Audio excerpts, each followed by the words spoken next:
Hey everyone, welcome to Veronica Says. This is my daily scent and makeup of the day video. The fragrance that I am wearing today is actually this pretty lady here, and she is called La Nuit Tresor Nude. La Nuit Tresor Nude.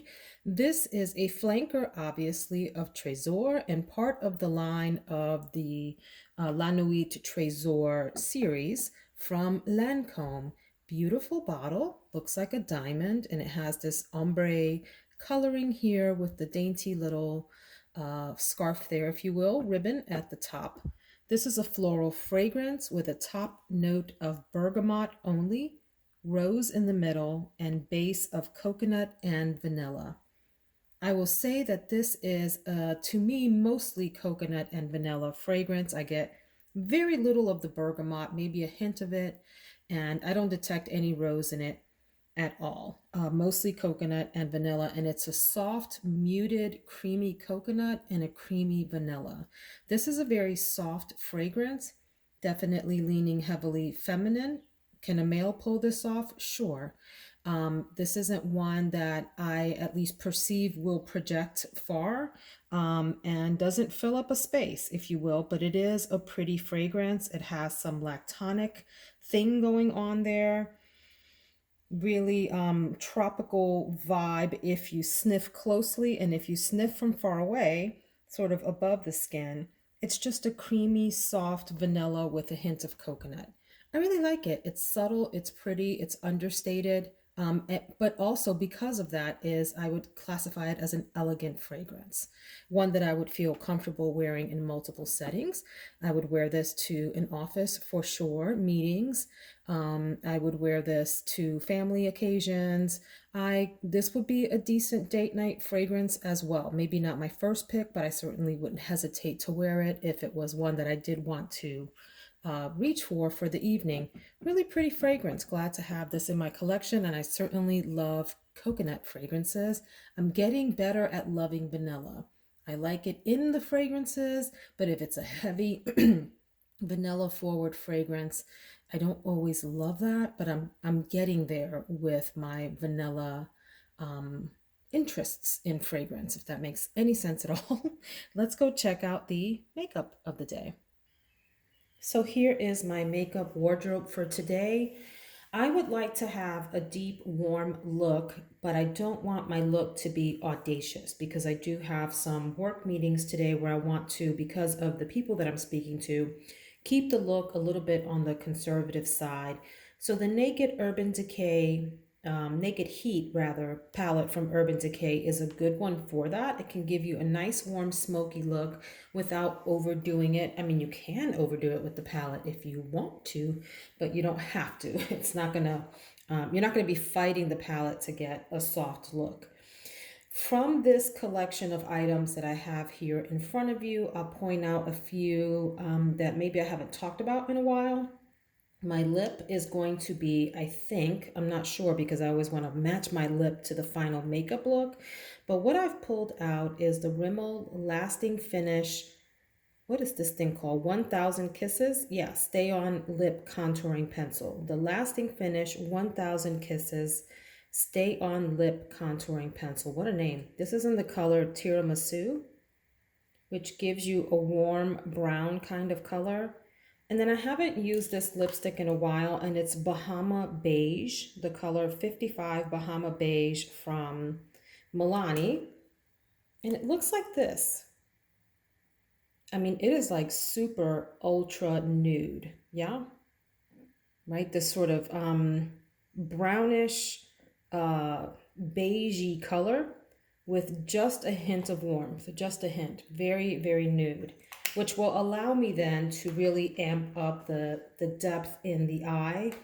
This is the Essence the blush in the color Bespoke, which gives you a really nice, like coming out of the cold glow on your cheeks. I stole that phrase, by the way, from Juicy Jazz, I think is her name here on YouTube. She does makeup reviews, and we have a similar face, similar skin color.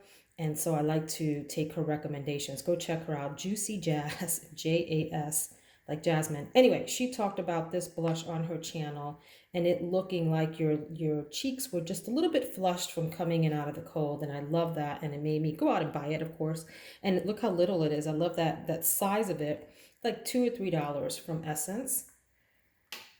I'm also pulling out the Milani Luminoso Glow Shimmering Face Palette. I don't know if Milani makes this anymore, but if you find it and get your hands on it, it's actually quite a great little shimmer palette. I forget that I have it. It's sort of back in the back of my drawer, and I mean to pull it out more. It gives you a variety of shimmers that you can use as highlighter. You can use these as eyeshadow too. You can use these as blush topper. Lots of different applications for them, but their main intention is to be highlighter. So you get just about every kind of color highlighter except for like a silvery or purple highlighter that you could imagine here. And you can certainly mix and match some of these or run your brush along several of these for your highlighter shade or for your eyeshadow shade. So this is an interesting little palette that I've had for a year. Would I go and repurchase this? No, because it is big. And I like to keep all of my similar products together. So all of my highlighters, for example, are smaller in shape and I have them in like rows. And then this one just kind of sticks out like a sore thumb. And so it ends up in the back of the drawer and not used, but it is a good palette. I would also like to point out that if you can get your hands on the Healthy Foundation from Physicians Formula in a color that works for you, grab it. I don't know if this is being discontinued or what's happening. Does anyone know? This has been like a question that's been going on, I think, the better part of a year and a half or 2 years. Maybe the question has been answered and I just don't know. I haven't kept up.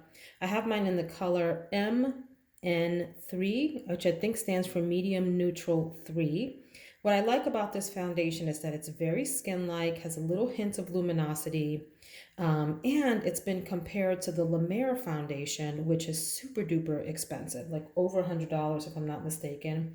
And this one is maybe $15, $16 or so US, depending on where you pick it up.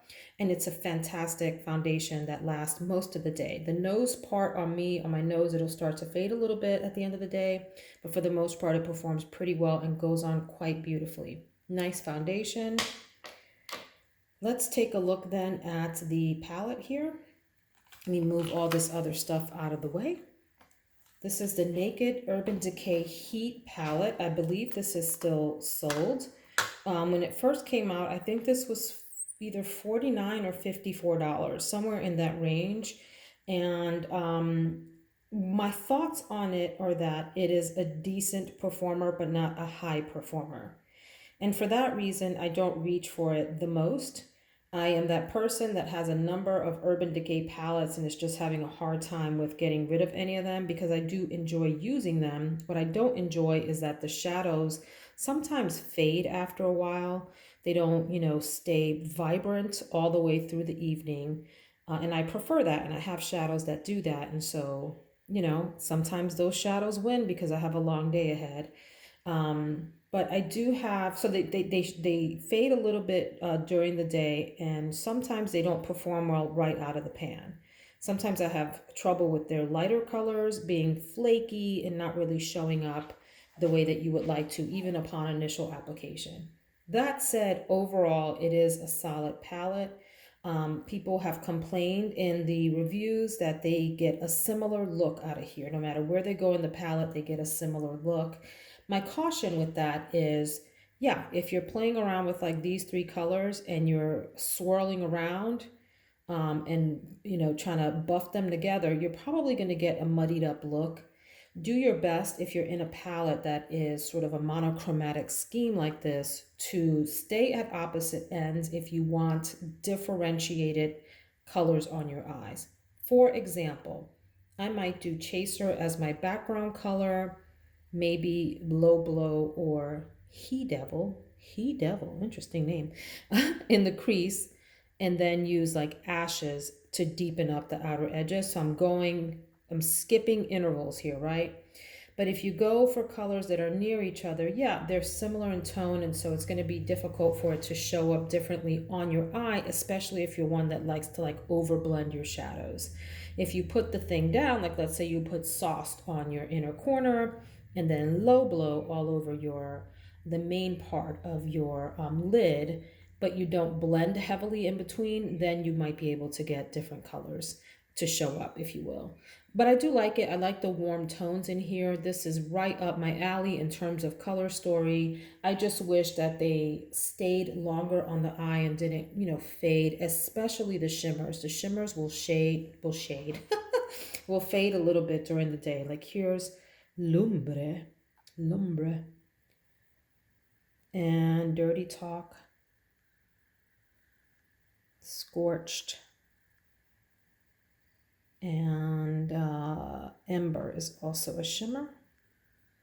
So they're really nice shimmers and they look good when swatched, and they'll look good when you first put them on the eye. But as the day goes on, let's say 2, 3, 4 o'clock in the afternoon, you'll start to see them fade a little bit. And I don't love that so much. The mattes are decent. Same thing with them. They will fade as well. But I do like the palette. I like the color story, and I'm going to go ahead and try this out today.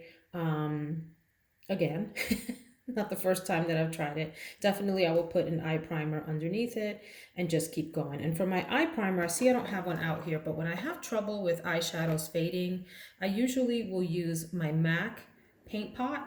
This is in the color Soft Ochre, and that provides a nice, sticky, opaque background for the colors and will help them last a little bit longer. So that's a hint for you if you have issues with any of your shadows, kind of fading out on you during the day, or maybe giving up a little bit, or not being as vibrant. Try using like a MAC paint pot underneath and see what that does for the longevity of your eyeshadow look. That is my video for today. I hope you have a fantastic day. And if you enjoyed and have not subscribed, please consider doing so. And if you're returning, hey, thanks for hanging out again. See you next time.